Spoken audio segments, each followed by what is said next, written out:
Bonjour à tous et merci d'avoir répondu présent à cette troisième édition de webinaire sur l'automatisation réseau. Il est enregistré et il s'inscrit dans une série de plusieurs webinaires sur différents constructeurs avec comme objectif en fait de faire une première partie à chaque fois qui est orientée plutôt démonstration et avec des explications et éventuellement, à la demande des participants, il pourrait y avoir une deuxième session sur laquelle on essaierait plutôt de faire de la manipulation collective et permettre à chacun de mettre en place son propre environnement pour pouvoir reproduire en fait ce qui a été montré pendant la démonstration. Je m'appelle Gilbert Moisio. Ceux qui veulent en savoir plus peuvent voir les informations publiques sur mon profil LinkedIn. On va commencer par d'abord essayer de regarder ce que propose Arista en termes d'automatisation, parce qu'il y a différentes possibilités. Alors déjà, un point positif, c'est qu'on peut virtualiser complètement l'architecture. C'est ce que je vais d'ailleurs utiliser là. Je n'ai pas des switches physiques à disposition, mais je vais utiliser des switches virtuels. Ils existent sous deux formes. La première forme, c'est ce qui s'appelle COS Lab. C'est un container. On va pas revenir sur la différence entre la containerisation et la virtualisation. Et l'avantage, c'est qu'on peut le faire tourner très facilement en fait sur Docker. Donc, c'est ce que je fais en général quand je développe localement. Je lance une ou deux machines pour pouvoir les attaquer en automatisation. Ça démarre très très vite. En général, entre 30 et 40 secondes et le switch est démarré.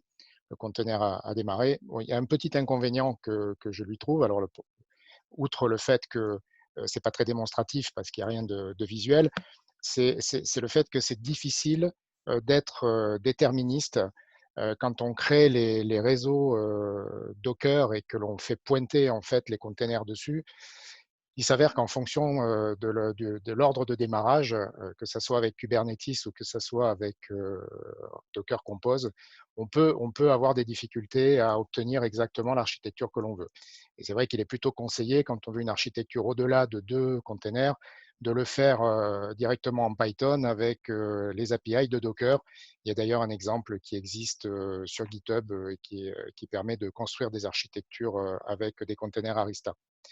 Là, ce soir, j'ai pris plutôt le parti d'utiliser VOS Lab, donc V parce que c'est une machine virtuelle.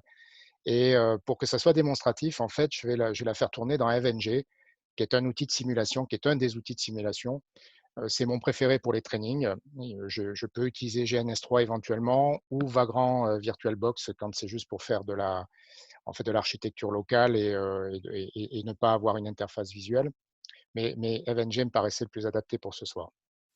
Donc, vous verrez tout à l'heure l'architecture sur FNG. Deux types d'automatisation qui sont à disposition, que j'ai appelé on-box et off-box. On va commencer par la on-box parce qu'on ne la verra pas ce soir. On a la possibilité d'avoir de la programmation en bash sur les switches pour gérer des event managers, donc des événements qui vont déclencher des scripts bash. On a la possibilité de créer des ZOS agents qui sont faits par Arista la plupart du temps, mais on peut nous les faire en SDK avec le SDK de l'AOS pour faire des agents qui vont sur les switches. On peut également étendre les fonctionnalités du switch avec des extensions RPM. Et on peut, alors RPM étant, pour ceux qui connaissent Linux, une façon de mettre en place des packages sur Linux. Et également la possibilité de réunir plusieurs packages dans une collection qui va s'appeler Swix, où là, en fait, on installe plusieurs packages, toutes les dépendances, en fait, en une seule commande. Bon, ça, c'est quelque chose dont on ne va pas parler ce soir. Ce soir, on va faire de l'automatisation off-box, de deux types. Ansible, on va commencer par celui-là parce que c'est un produit dont on parle beaucoup. C'est un langage qui est peut-être plus accessible que Python, puisqu'on écrit avec un métalangage YAML. Et quand on fait de l'Ansible, en fait, on a plusieurs possibilités pour accéder au switch. La première méthode la plus classique, c'est le CLI sur SSH. Donc, en fait, on configure avec le mot-clé network CLI pour la connexion. Ce n'est pas ce qu'on utilisera ce soir. Ensuite, on a la possibilité d'utiliser IAPI, HTTP ou HTTPS, et c'est ce qu'on va utiliser. simplement parce que c'est quand même la façon qui est la plus mise en avant pour accéder à l'OS, c'est de passer par des API. Et là, quand on utilise l'API, on a deux possibilités. Soit on fait de l'HTTP API, HTTP API, c'est le mot-clé de connexion, ou on fait du local avec un mot-clé API. Ce soir, on va utiliser HTTP API et on verra les incidences que ça peut avoir. On verra après le Python. Alors, Python, en fait, va s'appuyer de toute façon sur l'API, encore une fois. Donc, on va faire du JSON, du format de données JSON sur HTTP. Et là, on a plein de possibilités pour le faire. La première méthode qui est souvent mise en avant dans les littératures, c'est le JSON RPClib, une librairie Python, mais elle n'est pas compatible Python 3. Donc, vous savez que depuis janvier 2020, Python 2.7 n'est plus supporté. Donc, il est urgent de passer à Python 3 pour ceux qui ne l'avaient pas fait. Et donc, cette librairie n'est pas utilisable. En revanche, on peut utiliser un portage de cette librairie qui est JSON RPClib PLX, qui, lui, permet de travailler sur Python 3. Ce n'est pas ça qu'on va faire ce soir. Alors, on a une autre possibilité, c'est de travailler avec Python Request. Request étant la librairie Python la plus connue pour faire des requêtes HTTP, HTTPS en JSON. Et on peut se faire aider du Request Editor, c'est-à-dire que quand on active cette fonctionnalité sur le switch, on a accès à une interface web qui permet en fait de générer des requêtes HTTP, HTTPS avec du JSON et de voir quelle est la réponse. Et on fait cette simulation. En fait, une fois qu'on a fait la simulation, on a juste à prendre ce qui a été généré et de l'inscrire dans une variable qu'on envoie avec la librairie Python Request et on ramasse une réponse JSON qu'on peut analyser. Ce soir, par contre, ce qu'on va faire, c'est du PyAPI. Donc, en fait, une librairie qui est Python qui est mise à disposition en open source par Arista et qui permet d'accéder au switch de la même manière avec les API, avec du format JSON, mais le tout packagé dans une librairie Python. Alors, on trouve sur Internet, dans la littérature, un certain nombre d'exemples. Pour faire quelque chose d'un petit peu plus original, j'ai pensé que ça pourrait être intéressant de l'intégrer dans Napalm. Et là aussi, on trouve quelques petits exemples. Et pour être encore plus original, on va l'encapsuler dans Ornir, ce qui va commencer à nous donner une syntaxe un petit peu plus sexy et qui va permettre de se rapprocher du comportement en fait d'Ansible sur un certain nombre de points. Donc c'est intéressant parce qu'on va avoir une possibilité de programmer en Python tout en gardant la logique qui attire pas mal les développeurs d'automatisation sur Ansible.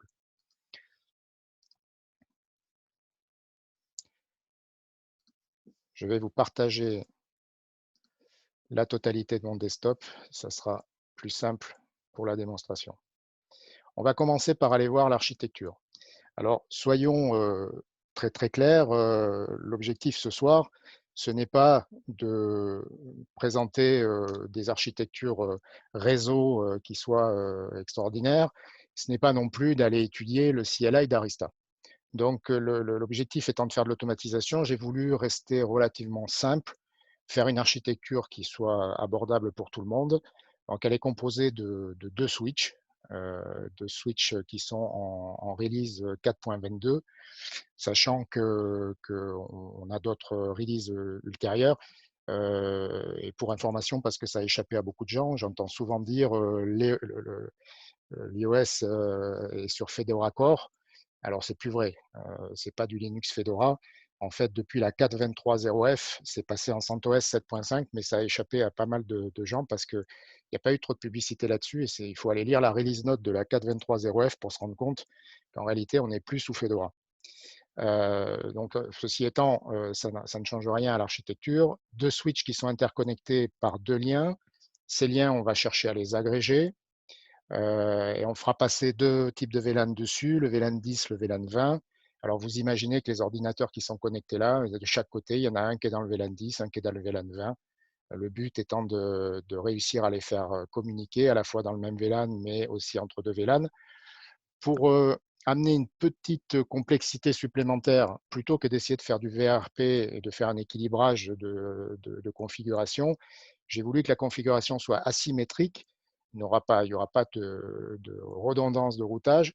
le but sera de configurer le routage uniquement sur le switch qui s'appelle VOS1. Donc, ça veut dire que dans l'automatisation, alors qu'on passe en revue généralement tous les switches, eh bien, il va falloir faire en sorte que la configuration ne s'applique que sur celui-ci et pas sur l'autre. Chaque switch est connecté avec un out-of-band management de manière en fait à permettre de pouvoir y accéder quoi qu'il arrive. On va commencer par Ansible et par un script le plus simple possible.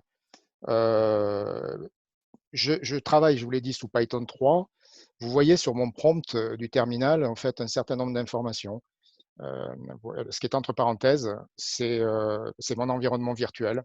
J'ai pour habitude de travailler en environnement virtuel sous Python de manière à cloisonner en fait les librairies. Le but étant que les librairies puissent être dans chacun des projets à des versions différentes avec des dépendances qui lui soient spécifiques.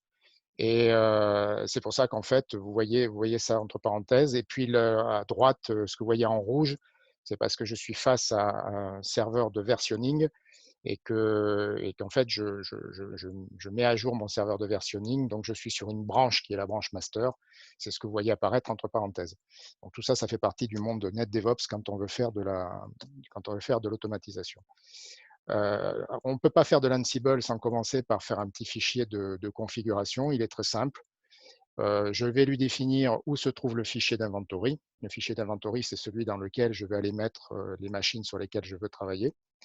Et comme je ne veux pas travailler sur le fichier inventory qui est par défaut en /etc Ansible, je vais aller lui dire que c'est dans ce répertoire, c'est dans le répertoire où j'ai mon projet que j'ai le fichier d'inventory.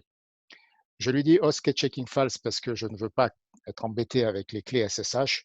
Donc, je lui dis de ne pas regarder s'il les possède déjà et de les inclure, enfin de ne pas chercher à les inclure dans le fichier .ssh. Le role pass, c'est une habitude. Je vous ai dit que je cloisonnais grâce en fait, à l'environnement virtuel Python, le projet avec ses librairies, avec Ansible lui-même d'ailleurs. Mais le but, c'est aussi que les rôles que j'installe, je les laisse dans le répertoire projet. Ce soir, je ne vais pas installer de rôle, ni venant de la galaxie, ni que j'aurais pu construire moi-même. Ce sont les deux passes que vous voyez sur l'écran. Le rôle Galaxy, c'est ceux qui viendraient de la galaxie, et le rôle tout court, c'est ceux que j'aurais pu créer moi. Pourquoi? Parce qu'en fait, les network modules d'Arista sont dans le corps d'Ansible. Ce ne sont pas des modules qui sont mis dans la galaxie à disposition. Ils sont directement disponibles quand on a fini d'installer Ansible. Une fois qu'on a le fichier de configuration, il nous faut notre inventory. Alors notre inventory, il ne faut pas s'occuper du premier paragraphe où vous voyez COS dessus, un groupe COS. Un groupe se met toujours entre crochets et ensuite dessous, on va aller mettre les hosts. Lui, il est là, ce n'est pas pour ce soir, c'est parce que des fois, je lance des tests sur un container. Ce soir, on va utiliser en fait le groupe VOS. VOS est composé de deux hosts, VOS1, VOS2, qui ont chacun leur adresse IP associée. Et puis, vous voyez en fait un chapitre vars, all vars. Les variables en Ansible peuvent se mettre en différents endroits. Chaque endroit a sa raison d'être. Là, j'ai voulu les mettre là pour rester très simple. Donc, en fait, dans le fichier inventory, j'ai dit que pour tout le monde, pour tous les groupes, j'allais dire que l'Ansible Network OS, c'est iOS. Ça, je suis obligé de le faire parce que j'utilise HTTP API en termes de connexion. Je lui dis que je vais utiliser du SSL, donc le port 443 pour me connecter sur les switches. Je ne valide pas le certificat. Le user que je vais utiliser, c'est admin. Je ne vais pas chercher à en créer un nouveau. Et le password que je vais utiliser, c'est Arista, que j'ai mis pour le compte admin, qui est livré de base sans mot de passe. Je lui dis en fait comment il passe en mode enable. Il utilise enable et je lui permets de l'utiliser. Donc c'est pour ça que Ansible become yes, c'est-à-dire qu'effectivement je peux utiliser le mode enable pour aller taper certaines commandes qui le nécessitent. Il y aura d'autres informations, d'autres variables que j'ai mis ailleurs. Je les ai mises dans un répertoire qui est un répertoire qui fait partie de la logique d'Ansible. Il s'appelle group vars. Donc cette logique ça vient du fait que dans group vars, on va aller mettre des informations qui concernent les groupes, et dans host vars, on va aller mettre des informations qui concernent les hosts. Donc comme ça allait concerner tous les hosts, je l'ai mis directement dans group vars et dans un groupe que j'ai appelé all, qu'en réalité j'aurais pu appeler VOS, ça revenait strictement au même pour ce soir. Mais comme j'utilise parfois ce fichier all YAML pour d'autres usages, c'est là-dedans que j'ai mis des variables. Les variables que j'ai mis là-dedans sont celles qu'on va utiliser tout à l'heure en fait pour configurer le switch, les switches. D'abord, un chapitre VLAN, c'est une liste de dictionnaires. Bon, c'est comme ça qu'on les représente en YAML, mais pour reprendre un peu la logique du vocabulaire Python, puisque Ansible est écrit en Python. Donc ça s'appelle une liste de dictionnaires. On a des clés dans ce dictionnaire et on a des valeurs. Alors, on voit que sur le premier élément de la liste, pour la clé ID, on a la valeur 10. Pour la clé name, on a la valeur test 10. Donc, le VLAN 10 aura le nom test 10. Pour la clé IP, on a l'adresse IP 10, 10, 10, 254. Donc, ça permet de définir assez facilement les informations de VLAN. On a un autre chapitre qui s'appelle Accesses. Accesses, en fait, ça va être la configuration des interfaces d'accès sur lesquelles j'ai les ordinateurs qui sont connectés. Parce que pour l'instant, rien n'est configuré sur les switches, à part l'adresse out of band management, le mot de passe pour me connecter en admin, le hostname pour distinguer les machines, et l'accès en HTTP qui a été activé, qui est no shutdown. Mais à part ça, il n'y a rien d'autre. Donc, il faudra les configurer, les interfaces 3 et les interfaces 4 de chacun des switches, chacun dans un VLAN différent pour que les PC puissent se connecter. Là, j'ai fait un jeu de syntaxe pour montrer en fait qu'on pouvait reprendre des valeurs, des variables dans d'autres variables. Donc, vous avez une variable qui s'appelle trunk ID. C'est l'ID que je mets sur le trunk, l'agrégation de liens entre les deux commutateurs. Et je reprends cette valeur-là dans un autre chapitre qui s'appelle trunks. Et trunks, en fait, c'est pareil, c'est une liste de dictionnaires. Et ce dictionnaire, on a l'interface qui est utilisée et le trunk ID auquel appartient l'interface. Donc, on va prendre les deux interfaces entre les switches qui s'appellent 1 et 2, les interfaces 1 et les interfaces 2. On va les agréger et on va en faire un trunk qui va s'appeler PO1. Ça va être ça l'idée qui va se cacher derrière. Premier script qu'on va utiliser, c'est un script simple. On va essayer de récupérer la version des commutateurs. Alors, comment est construit en fait ce que l'on appelle un playbook? Un playbook, c'est en quelque sorte un script que l'on va utiliser pour réaliser une action. C'est un script qui est écrit en métalangage YAML. Donc, il faut tenir compte d'un certain nombre de spécificités de ce langage, entre autres l'indentation. Il est très, très à cheval sur l'indentation. Il ne faut pas utiliser des tabulations, mais des espaces. Et puis, il faut vraiment que tout soit parfaitement indenté. Il y a une logique dans l'indentation pour l'appartenance en fait, à un chapitre. On commence toujours un fichier YAML par 3 tirets. Ce que l'on voit là-haut, ça veut dire que ça va être un fichier YAML qui va suivre. On donne un nom au playbook. Le nom qu'on met là, c'est le nom qui va apparaître quand on va exécuter le playbook. Ça va nous permettre de suivre un petit peu ce qu'est en train de faire le playbook. Host, on indique sur quelle machine ou sur quel groupe de machines on va appliquer ce playbook. En l'occurrence, là, on l'applique sur un groupe, le groupe VOS, ce qui veut dire qu'en fait, ce playbook sera exécuté pour les deux hosts qui sont dans le groupe VOS de notre inventory que l'on a vu tout à l'heure. Je vous l'ai dit, la connexion qu'on va utiliser ce soir, c'est l'HTTP API.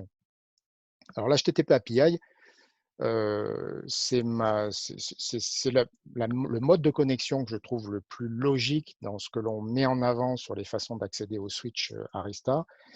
En revanche, il faut être extrêmement prudent et je vous invite en fait à bien regarder toutes les explications qu'il y a sur les modules proposés dans Ansible pour Arista, parce que tous ces modules ne sont pas utilisables avec tous les modes de connexion. je vais vous montrer, je vais aller chercher les network modules Ansible pour vous illustrer ce que je suis en train de dire. Donc là, vous avez tous les network modules qui permettent de se connecter à chacun des constructeurs. Et si on prend les modules d'Arista, qui va être par là, iOS, les voilà. En fait, vous avez tout un tas de modules à disposition qui peuvent aider à travailler sur les interfaces, sur le niveau 2, le niveau 3, les lignes CAG, les VLAN, etc. Bon, première chose, par exemple, prenons un exemple simple comme les VLAN. Les VLAN, je vois que j'ai deux modules à disposition. Il y en a un qui a un D entre parenthèses qui veut dire deprecated. Donc, j'aurais tendance à ne pas vouloir l'utiliser. Ça veut dire qu'il va être déprécié dans quelques temps, dans une prochaine version d'Ansible. Celui-là ne sera plus disponible. Et c'est bien dommage. Pourquoi? Parce que si je vais sur celui qui est préconisé, j'ai une petite note ici qui dit This module works with connection network CLI.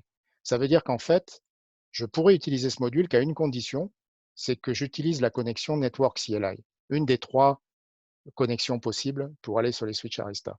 Or, ce n'est pas ce que je vais utiliser ce soir, ce qui fait que si je veux travailler sur les VLAN, ce que je vais faire tout à l'heure, mais je ne peux pas utiliser ce module-là. Alors oui, je pourrais utiliser celui-là.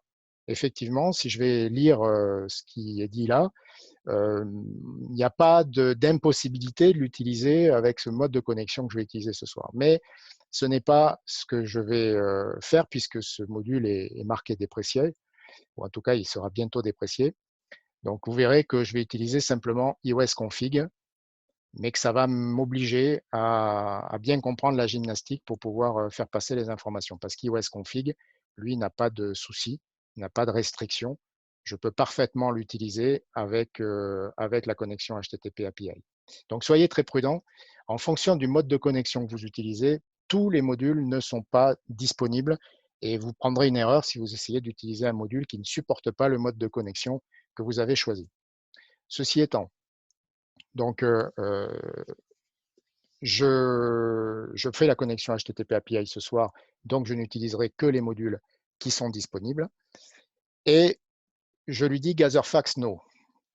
Ansible, dans son mode de fonctionnement par défaut, en général, crée un script temporaire en Python, l'envoie sur l'équipement cible, puis ce script est exécuté avec l'interpréteur de l'équipement cible et on récupère le résultat. Dans le monde système, c'est facile à mettre en place parce qu'on a la maîtrise des serveurs, on a la maîtrise des interpréteurs Python qu'on met sur les serveurs.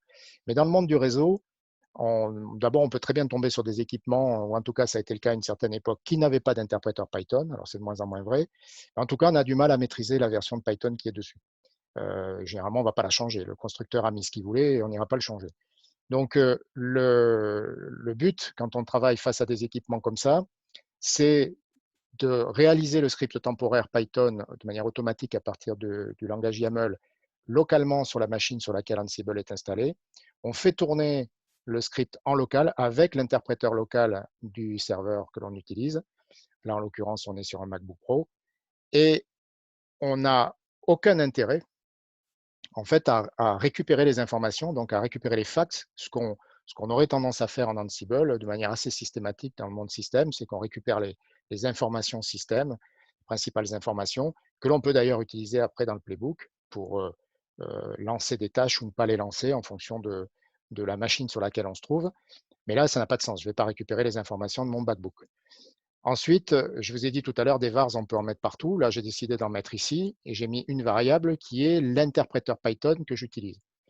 Même si depuis la version 2.8, Ansible est censé auto-reconnaître l'interpréteur Python, mon MacBook est un petit peu compliqué. Un MacBook, quand il est livré de base, il est en Python 2.7. Moi, j'ai installé le Python 3 et en plus, comme je suis en environnement virtuel, j'ai un Python qui a un lien symbolique vers Python 3.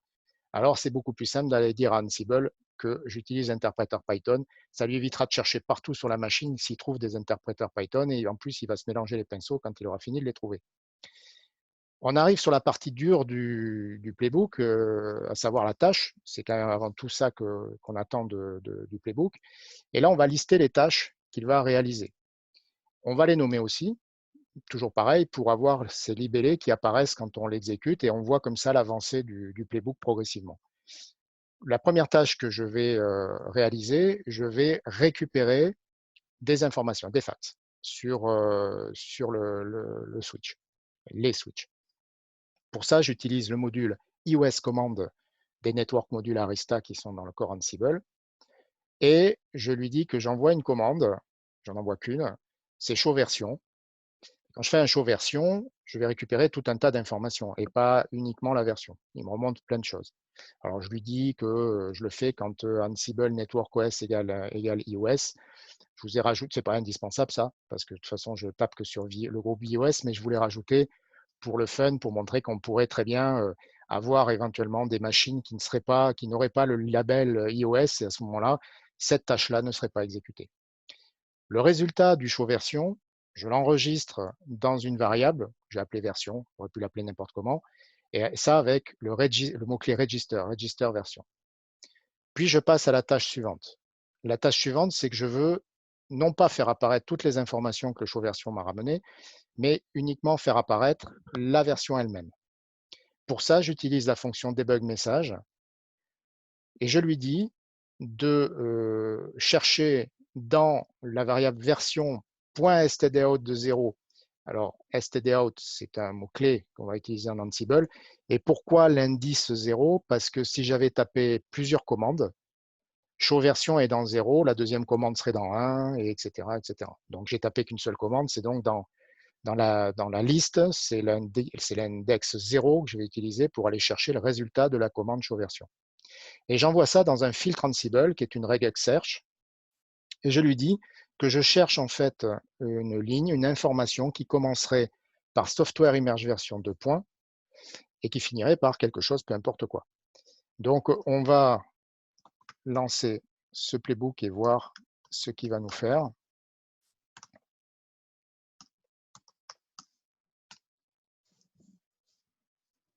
On voit apparaître les libellés qu'on a mis tout le long du playbook.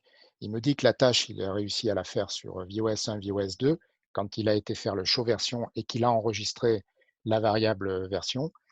Et ensuite, il est passé à la tâche numéro 2, qui était display version only. Donc là, on va passer la regex et on a ramassé les phrases qui commençaient par software image version et qui finissaient par quelque chose. Alors, il s'avère que mon VOS Lab utilisé ce soir, c'est un 4.22.4M. C'est ce qu'il m'indique en me ramenant cette information. Une autre façon de le traiter, ça serait de faire un getFax. Vous allez voir la différence, le début est exactement le même. Je lance la première tâche qui est get hardware VOS fax. C'est-à-dire qu'en fait, je récupère des fax, des informations, et je lui dis que sur toutes les informations qu'il va aller me récupérer, je ne veux que l'information qui concerne le hardware. C'est pour ça que je lui mets une information gather subset, ramène-moi que ce qui concerne le hardware. Toujours pareil, je vous ai mis le mot-clé Ansible Network OS égale iOS, c'est pour le fun. Register facts, donc j'enregistre en fait ce que j'ai récupéré, le résultat de cette recherche d'information dans une variable qui s'appelle, que je vais appeler facts, mais j'aurais pu l'appeler n'importe comment. Et je veux ensuite afficher une phrase dans laquelle je vais aller inclure des informations. Je veux afficher device, le nom du device, is running version et le numéro de la version. J'utilise le debug message et la syntaxe que vous voyez là avec accolade, c'est une syntaxe Jinja en fait. Le Jinja 2 est un langage de templating. C'est le langage de prédilection avec Python et c'est également le langage de templating qui a été repris dans Ansible.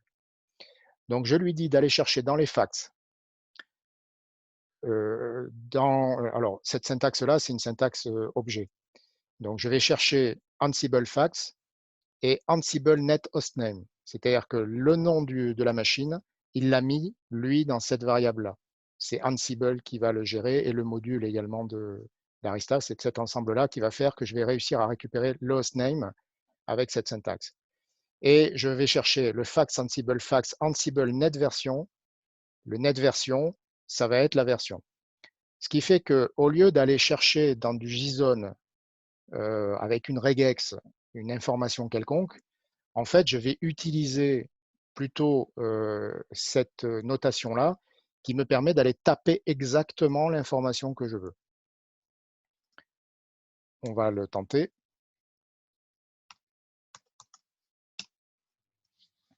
On a l'affichage du libellé qui nous permet de suivre ce qu'il est en train de faire. Il va récupérer les informations. Alors, le warning que vous voyez là, on va y revenir dessus. C'est un warning qui dit attention, prochainement, on va avoir un changement de la valeur par défaut du geyser subset. C'est-à-dire que si j'utilise pas, si je fais un iOS fact sans lui spécifier quoi que ce soit, par défaut, aujourd'hui, il va utiliser un geyser subset min et bientôt, il utilisera un geyser subset point d'exclamation config dans la version 2.11, sachant que aujourd'hui, on est en Ansible 2.9, que bientôt, on va être en Ansible 2.10 et donc ça, c'est quelque chose qui arrivera en 2.11. Il a exécuté le fact sur les deux switches virtuels et il m'a affiché la phrase que je lui avais demandé de m'afficher. Device VOS 1 is running version 4.22.4.m. Donc, c'est une autre façon de le faire, mais c'est une façon qui est plus propre et qui permet d'aller directement à l'information sans prendre le risque avec une regex de peut-être se rater ou d'avoir une regex qui pourrait ne plus être valable parce qu'on a changé quelque chose dans l'affichage de l'information qui est retournée. Et la regex, c'est quelque chose qui peut être très bien à un instant T, mais qui est peut-être un petit peu fragile dans le temps parce que ce n'est pas facile d'être certain qu'elle marchera toujours. Là, c'est une autre façon de le faire, mais on est relativement sûr de ce que l'on obtient. Autre script,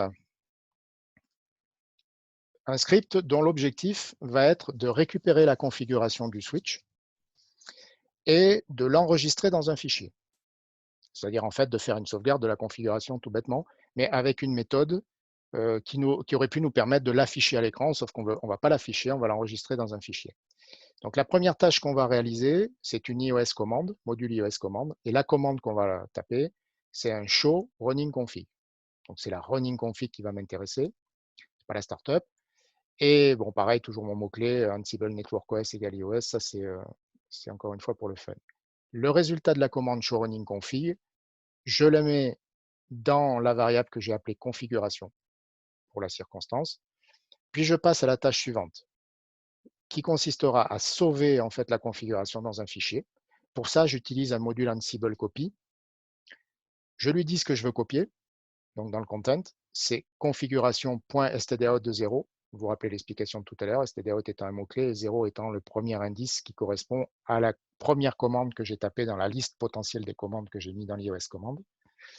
La destination, je construis en fait un fichier, le nom d'un fichier, qui est composé de l'inventory hostname, en l'occurrence, ça sera l'adresse IP, underscore l'année, le mois, le jour, underscore l'heure, deux points, le mois, deux points, seconde. Ça, c'est un filtre pareil Ansible, c'est time. Et à la fin, je mets .conf. Et je ne réalise cette tâche que quand configuration.stdo de 0 n'est pas vide. Car si pour X raison, peu importe laquelle, je n'aurai pas eu de configuration, je ne vais pas chercher à l'enregistrer dans un fichier. On va le lancer. Il va passer sur chacun des switches pour récupérer les informations, puis les enregistre. Alors, en vert, ça veut dire ça s'est bien passé. En jaune, ça veut dire j'ai créé quelque chose de nouveau. J'ai fait quelque chose de nouveau qui n'existait pas. Donc, c'est pas rouge, c'est que tout va bien. Et si on regarde dans le répertoire, en fait, on a deux fichiers qui ont été créés selon la logique que j'ai décrite tout à l'heure, l'inventory hostname, l'année, le mois, le jour, l'heure, les minutes, les secondes, .conf. Et dedans, si je vais voir ce que j'ai, eh bien, j'ai la configuration. Ça va nous permettre de voir qu'elle est vraiment mini-mini. Pour l'instant, il n'y a rien dessus, si ce n'est un mot de passe pour le user admin, une IP adresse de management out of band et l'HTTP commands, le management API HTTP commands qui a été activé par le no shutdown. Donc vraiment, pas grand-chose dedans. Voilà pour les commandes. On va maintenant passer à la configuration. Et on va commencer par faire une première configuration qui va être de type list. Je vais supprimer ces deux fichiers parce que je n'ai pas envie de les garder. Donc, sur cette config, on va mettre les informations à l'intérieur du playbook lui-même. Et comme on ne peut pas utiliser le module VLAN, ni VLANs, enfin VLANs, on peut pas l'utiliser, et VLAN, je ne veux pas l'utiliser. Donc, on va faire un iOS config avec une petite subtilité. Alors, première tâche, on configure des VLAN avec leur ID. C'est la première chose que l'on va faire. Donc, vous voyez que je lui donne ici le VLAN et le item.id. Ça correspond en fait à la boucle qui est ici, loop VLANs. Vous vous rappelez VLANs tout à l'heure. On va rouvrir le fichier host. Non, ce n'était pas le fichier host, c'était le groupe vars. Voilà, le chapitre VLANs, on le trouve ici. Il a un ID, il a un name, il a une IP. Donc en fait ici, je boucle sur le chapitre VLAN. Je vais prendre tous les dictionnaires de la liste et je vais aller remplacer. Alors item est un mot-clé Ansible. Il vient du fait que je viens de faire une boucle. Ça correspond en fait au dictionnaire que je viens de remonter. Et dans ce dictionnaire, je vais aller prendre l'ID. Donc ça va me faire VLAN 10 et VLAN 20 pour chacun des switches. Save when modified, donc c'est une possibilité que propose le module EOS config, c'est le fait de dire si j'ai un changement dans la configuration, je peux faire une sauvegarde de la configuration sur le switch, donc de mettre la running dans la startup. C'est ce que je lui demande de le faire dans cette tâche-là. Maintenant, je vais vouloir lui configurer le nom du VLAN. Malheureusement, je ne peux pas taper VLAN ID, name, etc. Je ne peux pas le taper sur une ligne. Le switch ne l'acceptera pas. Donc, je suis obligé de le faire en 2 fois. Je vais, à ce moment-là, chercher, encore une fois, je vais faire une boucle sur VLAN, sur le chapitre VLAN, et à chaque itération, il va me ramener un dictionnaire de la liste. Ici, je vais taper name test et je remonte l'item ID. Bizarrement, je me demande si j'ai pas une erreur dans mon script. C'est plutôt ici, item name, à mon avis. On verra si je me trompe. Et au niveau du mot-clé parents, je vais lui dire qu'en fait, cette information, elle doit se mettre dans le chapitre qui correspond en fait à... Non, non, c'est parce qu'en fait, je m'étais pris différemment. Je n'ai pas utilisé le nom. Alors, vous voyez, je vais vous montrer en fait le truc. Ici, j'ai l'ID et le name. Et en réalité, moi, j'ai demandé de construire le nom à partir de test et l'ID derrière. Alors, on va modifier ça. Et ici, on va mettre name, ce qui revient exactement au même, mais qui correspond plus à l'exemple. Quand vous regardez la hiérarchie du switch, vous vous rendez compte que c'est VLAN 10 et indenté sur la droite, name et un nom. En fait, c'est ce que je reproduis avec cette syntaxe. C'est-à-dire que je lui dis que le parent de l'information que je vais vouloir saisir, c'est l'ID.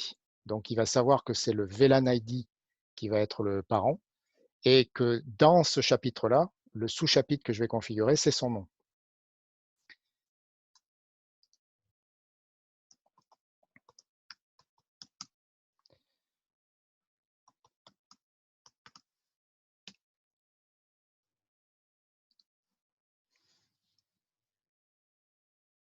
Il passe sur chacun des switches. Pourquoi c'est en jaune? Parce que en fait, il a des nouvelles informations à traiter.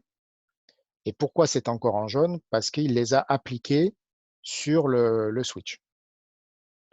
Donc, c'est pour ça qu'il nous montre qu'il y a du changement. Nouvelle configuration, application sur le switch. Si je relance le script, Ansible est normalement est potente. Et quand on réalise un module pour Ansible, il est important de garder cette idempotence, cette capacité à relancer X fois d'affilée le script sans qu'il se plante et sans qu'il cherche à refaire X fois le travail. C'est le développeur du module qui doit faire en sorte que ça se réalise comme ça. C'est-à-dire que c'est en vert, et je peux le relancer autant de fois que je veux, c'est en vert parce qu'aucun changement n'est effectué maintenant. C'est configuré, il n'a aucune raison de revenir dessus. Si je veux aller vérifier la configuration, je vais me connecter sur le switch.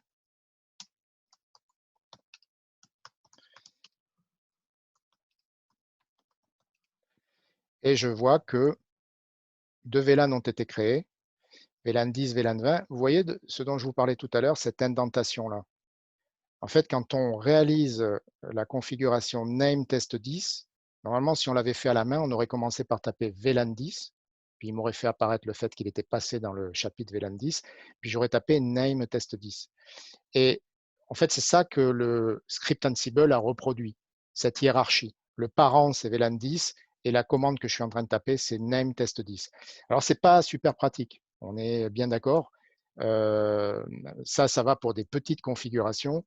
Si on commence à rentrer toute une config de cette manière-là, on peut quand même très vite avoir des difficultés.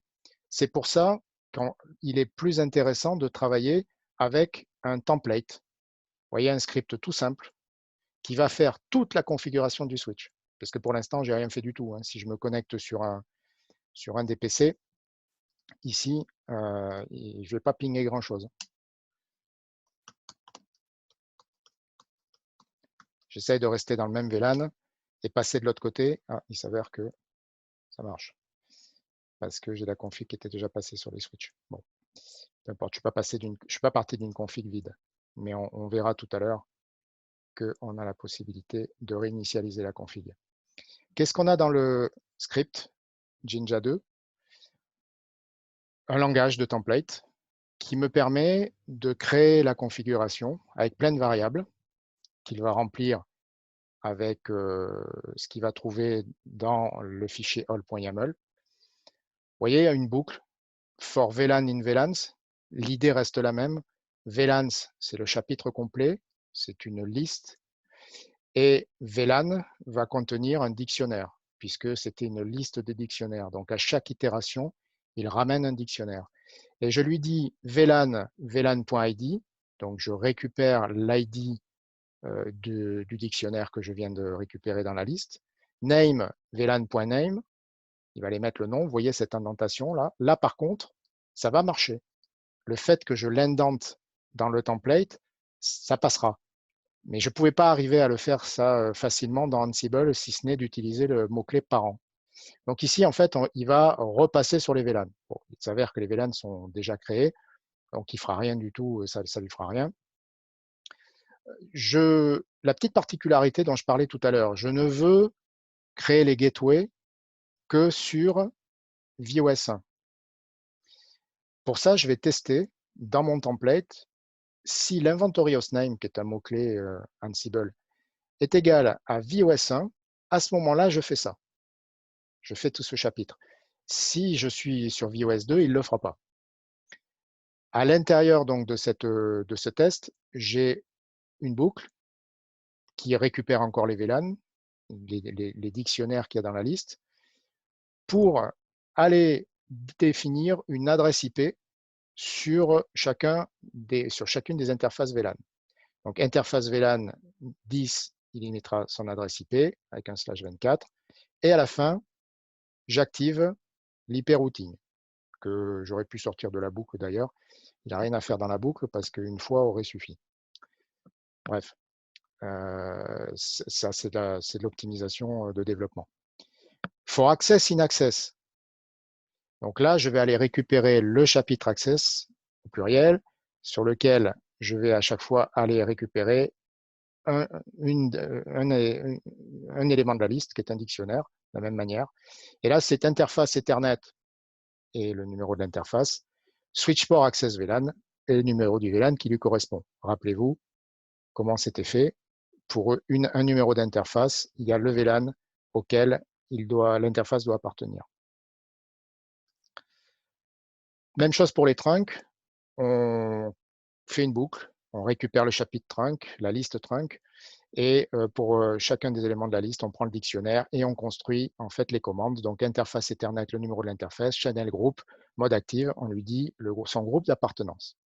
Et à la fin, on crée pour le trunk que l'on a réalisé, on lui dit qu'on est en mode trunk. Donc ça, on pourrait comme ça avoir une config complète. Elle va se construire au fur et à mesure. Et en fait, lui, il va juste dire, pour l'iOS config, je prends la source qui est configuration.j2. C'est une particularité d'Ansible que de savoir qu'il doit aller le chercher dans un répertoire qui s'appelle templates. Vous voyez ici que je ne l'ai pas mis dans la racine, mais dans le répertoire templates. Pas la peine de lui dire, il le sait.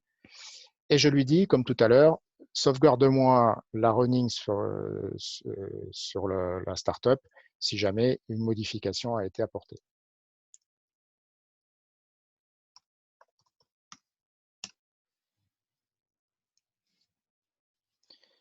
Donc d'abord, il va construire les templates. Alors, forcément, il va dire qu'il y a du changement parce que les templates, il a fallu qu'il se les réalise. Et il les applique en fait sur les switches. Donc, on va maintenant aller voir ce que l'on a sur VOS 1. Et sur VOS 1, on a une configuration qui doit être un peu plus importante que celle de tout à l'heure.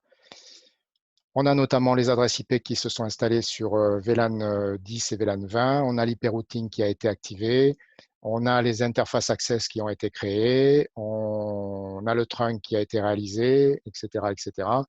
Ce qui fait que maintenant, si je cherche à pinguer l'autre VLAN, je suis donc d'un côté de l'architecture dans le VLAN 10, je vais aller pinguer le VLAN 20 de l'autre côté de l'architecture et je traverse le trunk pour aller taper l'ordinateur qui est de l'autre côté de mon trunk sur l'architecture que vous avez vu tout à l'heure dans FNG. Pour réinitialiser, maintenant je vais passer à Python, et pour réinitialiser en fait la configuration qu'il y a sur les switches, FNG me propose une possibilité, une astuce, qui consiste à utiliser en fait une startup config. Vous voyez que j'ai la startup config pour tous les switches, et si je regarde sur VOS 1, en fait, c'est ma petite conf minimum de tout à l'heure. Mon mot de passe pour admin, mon out-of-band management et le fait que j'ai activé l'API HTTP commands. Si je voulais, je pourrais parfaitement lui demander de redémarrer. Donc, je vide la mémoire et je redémarre sur une config minimum. Il me faudrait à peu près 2 minutes 30 pour faire ça. Et je vais plutôt utiliser une astuce qui est disponible sur Arista, à savoir la possibilité de recharger une config complète sans rebooter le switch. Cette astuce, je vais même l'utiliser en script. J'ai été placé dans les flashs de chacun des switches un fichier que j'ai appelé gilbert.txt qui contient ni plus ni moins que la config minimum qu'on vient de voir. Donc la flash sur Linux, ça veut dire /mnt/flash en réalité. Donc c'est là-dedans que j'ai mis ça, et j'utilise la commande configure replace. Et je lui dis de remplacer la configuration existante par celle-ci, et ça sans rebooter quoi que ce soit. Et on va voir que si ça se passe bien, ça va aller très vite.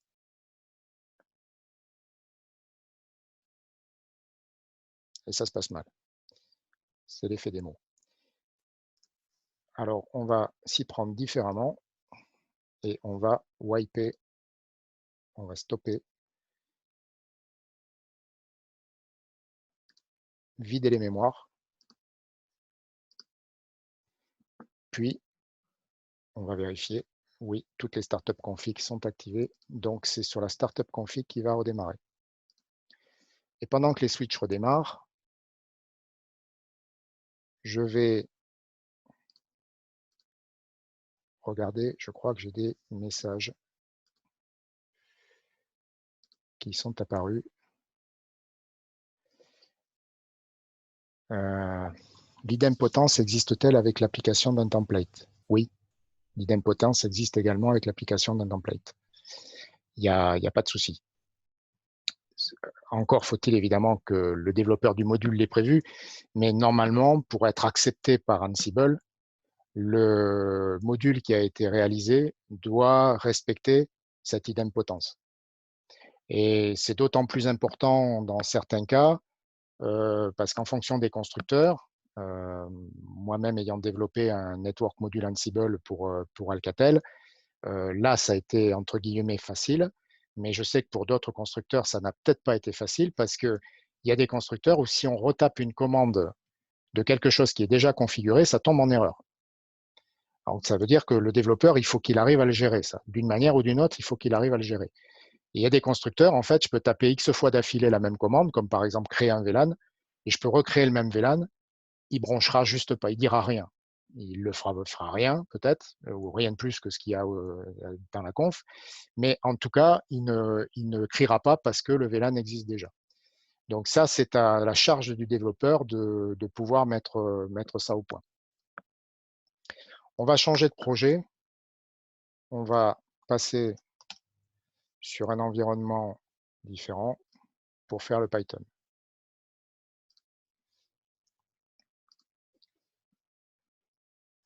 Comme je vous ai dit tout à l'heure, on va utiliser le framework Nornir.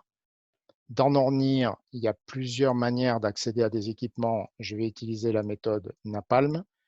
Et Napalm, lui, par défaut, pour aller sur des switches Arista, utilise PyAPI, la librairie qui est proposée par Arista. Pour faire du Nornir, il faut commencer par mettre un petit fichier de config, exactement comme on a fait tout à l'heure avec Ansible. On voit une première ligne de config numWorkers. Le numWorkers, c'est pour le multithreading, c'est pour lancer en fait des process en parallèle. Par défaut, Nornir en a 20, je me suis mis à mettre, j'ai mis 100, mais ça, bon, à la limite 20 aurait suffi.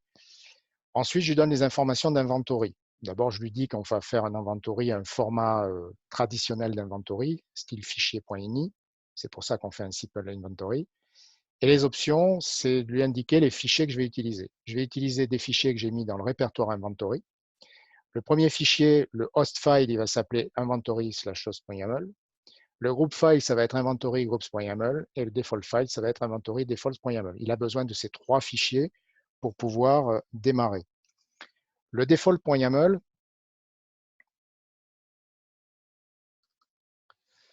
je lui ai mis dedans des informations qui sont valables, quel que soit le groupe, quel que soit le host, à savoir le username et le password que je vais utiliser pour me connecter sur les équipements. Le fichier host, lui, il contient, vous voyez, vous retrouvez le COS de tout à l'heure parce que de temps en temps je l'utilise. Il y a VOS1 qui a une adresse IP, un hostname, et un groupe d'appartenance. Grâce au groupe d'appartenance, je dis que ce VOS1, VOS2 appartiennent au groupe VOS, alors que mon COS1 tout à l'heure appartient au groupe COS. Et vous voyez que j'ai une adresse IP localhost avec un port qui est spécifique, puisque sur le container, en fait, tous mes containers vont s'appeler 127.0.0.1, c'est le port qui va être remappé vers 443. Et donc, il faut que je distingue les différents containers grâce au port exporté, donc là, le 4443, qui après est remappé vers 443 quand on démarre le container. Et le dernier fichier qui est le fichier groupe, dans lequel, pour le VOS, je lui dis quelle est la plateforme. C'est une plateforme iOS, donc Arista. La data, ça va être un mot-clé, data, dans lequel je vais mettre des informations. Et là, on retrouve les mêmes informations que tout à l'heure, à savoir les VLAN, les ports d'accès et les trunks. On va commencer par un premier script. J'ai repris exactement la même logique qu'Ansible. J'ai essayé de refaire exactement les mêmes choses. Donc, le premier, c'était un get version. Donc, on va essayer de lancer le get version et ça va être l'occasion de vérifier d'ailleurs si les switches seront proprement rebootés. On va fermer celui-là dont on n'a pas besoin. Et celui-là, on les rouvrira au fur et à mesure des besoins. Voilà. Je ne vais pas détailler toute la méthodologie de programmation Python, mais on va regarder les principales lignes, à savoir, je charge mon fichier de configuration, je mets un filtre parce que comme dans mon inventory, j'ai un groupe COS, un groupe VOS et que je ne veux appliquer mon script que sur le groupe VOS, je vais le filtrer. C'est la même chose qu'on faisait tout à l'heure en Ansible, sauf que là, il faut le programmer. J'écris un titre qui s'affichera quand je lancerai le script, Playbook to Display Virtual Switch version. Et là, je lance une tâche qui est en fait une tâche Napalm. C'est un Napalm get. Et le get de Napalm a plusieurs getters, c'est-à-dire groupes d'informations, familles d'informations que je veux récupérer sur l'équipement. Là, en l'occurrence, ce qui m'intéresse, c'est de récupérer une information, un groupe d'informations qui s'appelle facts. Et une fois que j'aurai le résultat, il a été mis dans result ici, dans la variable result, je vais itérer sur cette variable pour aller récupérer uniquement l'OS version qui a été récupérée dans les facts. Donc là, c'est pareil, je travaille avec des mots-clés, ce n'est pas une regex. Je vais chercher très exactement l'information qui s'appelle OS information. On va le tester et ça va être l'occasion de voir si nos switches sont revenus. Ils sont revenus. Donc le titre qui apparaît ici, c'est celui qu'on a fait afficher là, dans le script. Et ici, il m'écrit ce que je lui ai demandé, à savoir le host, tiré supérieur pour faire une flèche, et la version qu'il a ramenée du switch, la version complète qu'il a ramenée du switch. Vous pouvez noter une chose au passage, c'est la vitesse d'exécution de Python par rapport à Ansible. Parce qu'il n'y a effectivement pas grand-chose par rapport à toute la complexité et la lourdeur d'Ansible quand on déclenche. Il n'y a pas grand-chose là, à part bon, les frameworks, bien sûr, il y a le framework, il y a Napalm, il y a tout ça, mais c'est rien à côté de la taille des programmes Ansible pour faire tourner ce qu'on a vu tout à l'heure. Autre script, on va faire, comme tout à l'heure, un getFacts. Donc ici, on reprend la même logique, on affiche un titre, on a fait un filtre, on affiche un titre. C'est toujours un Napalm get, mais contrairement à tout à l'heure, au lieu de faire afficher uniquement la version, je vais faire afficher la totalité de l'information qui m'a été ramenée par le fax. Et vous voyez que tout à l'heure, j'ai fait apparaître uniquement ça, la version. Mais là, ici, je récupère, quand je fais un fax, la famille fax me ramène tout ça. Alors, et après, chaque getters me ramènerait des informations détaillées différentes en fonction de la famille à laquelle je ferai appel. Toujours avec la même logique que tout à l'heure, je vais récupérer la configuration. Alors, récupérer la configuration, ça reprend la même logique. Je fais un napalm get. Le getter, ce que je vais récupérer ce coup-ci, c'est celui qui s'appelle config. Et quand on récupère la famille config, on récupère potentiellement 3 types de config, dont la running et la startup. Et moi, celle qui m'intéresse, pour coller à l'exemple de tout à l'heure, c'est uniquement la running. Donc, dans les getters options, je lui dis pour config, retrouve-moi uniquement la running. Une fois que j'ai récupéré ça donc dans result, ici, alors potentiellement, j'aurais récupéré en termes de clés les 3 configs, mais seul running sera rempli. Si je faisais un debug, vous verriez que j'ai bien les 3 informations, d'ailleurs peut-être qu'on va le voir à l'affichage, mais que seul running est rempli. Je boucle à l'intérieur de mon résultat pour lui dire en fait que je fais afficher, que j'enregistre cette information dans un fichier dont le nom va être construit selon la même logique que tout à l'heure, le nom du host, la date et le point .conf à la fin, et j'écris à l'intérieur de ce fichier l'information qui est config running, c'est-à-dire dans ce que j'ai ramené tout à l'heure, uniquement le contenu de running. Si je le lance, il va m'avoir créé dans le répertoire 2 fichiers et le fichier contient la running. Je vais les détruire pour ne pas les garder.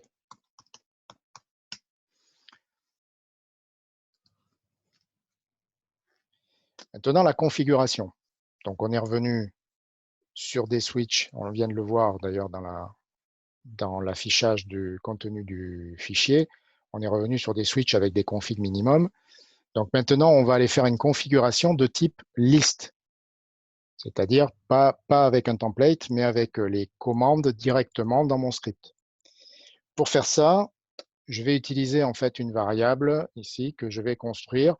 Alors l'avantage là que je vais avoir en Python, c'est que je peux déclarer une chaîne de caractères avec l'indentation qui m'arrange. Et là, ça passera. Et ce que je vais lancer comme commande, c'est un napalm configure. Et au napalm configure, je vais lui dire que la configuration, c'est la variable config. Donc avec cette indentation. Et ici, je lui dis de me montrer le résultat de la commande une fois qu'elle a été exécutée.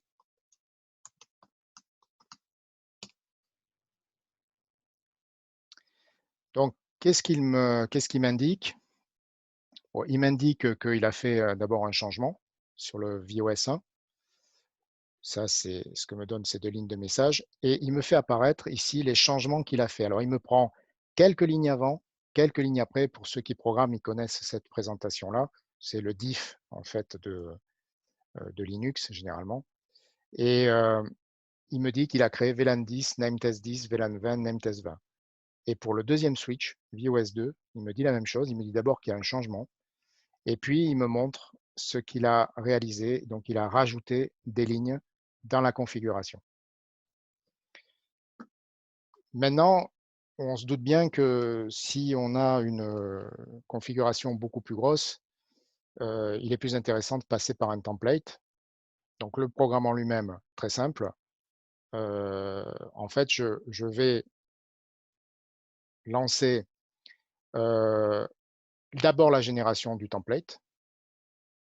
Donc, il va prendre le template qui va être dans le répertoire template, qui s'appelle configuration.j2. On va aller le voir. Il est sensiblement comme celui de tout à l'heure. Il va mettre le résultat de ce template dans une variable, plutôt que de créer un fichier, il va le mettre dans une variable. Et je lance un napalm configure de la même manière, sauf que là, la configuration que je lui passe, c'est en fait le contenu de la variable qui va être évidemment une chaîne de caractères énorme avec des retours à la ligne un peu partout parce qu'il va y avoir énormément de lignes de configuration, enfin énormément, dans mon cas présent, pas énormément, mais si c'était une très grosse configuration, il y aurait beaucoup de lignes dans cette variable. Le Jinja 2, il est comme celui de tout à l'heure, c'est la même logique, c'est du Jinja 2, ça ne change rien sur le principe. Je vais le lancer.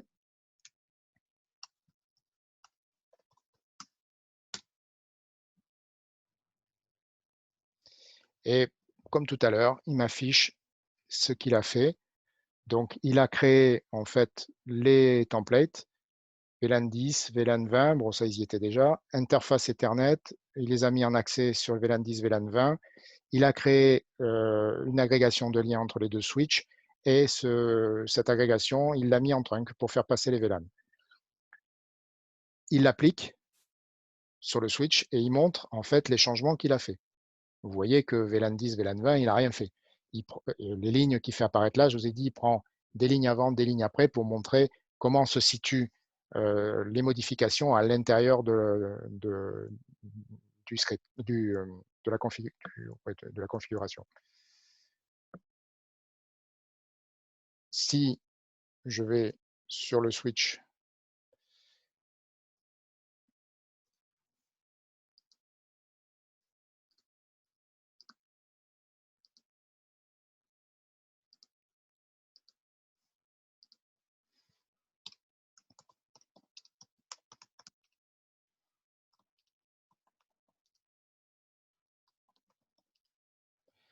je vois la configuration qui a été créée sur mon switch grâce au template. Donc, vous voyez qu'en Python, on peut faire exactement la même chose qu'en Ansible. Le pour et le contre, il pourrait y avoir des longs débats sur le sujet. Les gens qui sont pro Python mettent en avant la vitesse d'exécution, d'ailleurs vous l'avez vu, mettent en avant également le fait que quand on veut débugger, c'est quand même beaucoup plus facile de débugger du Python que de débugger de l'Ansible, parce que les messages d'erreur seront beaucoup plus précis, parce qu'on a accès au débugger de Python, enfin au débugger de l'IDE, pour aller voir le contenu des variables, on peut mettre des points d'arrêt, enfin on est en vraie programmation. Là où en Ansible, il arrive de temps en temps qu'on soit un petit peu dans le flou quand on cherche la raison de pourquoi le script n'a pas fonctionné. Ça, en tout cas, c'est beaucoup plus long. Ça peut être plus difficile d'aller débugger, là où en Python, généralement, on va très très vite trouver ce qui ne va pas. Voilà pour cette partie présentation. Encore une fois, je reste à votre disposition pour organiser une autre session dans laquelle l'objectif serait que vous réalisiez vous-même votre propre environnement avec l'aide de la communauté qui serait dans le webinar, bon, avec mon aide, mais avec l'aide de n'importe qui ayant des compétences dans le webinar. Mais je laisse ça à votre propre appréciation. Donc, si vous le souhaitez, je vais couper l'enregistrement de manière à ce qu'on puisse lancer des questions-réponses et vous puissiez ouvrir les micros pour vous exprimer.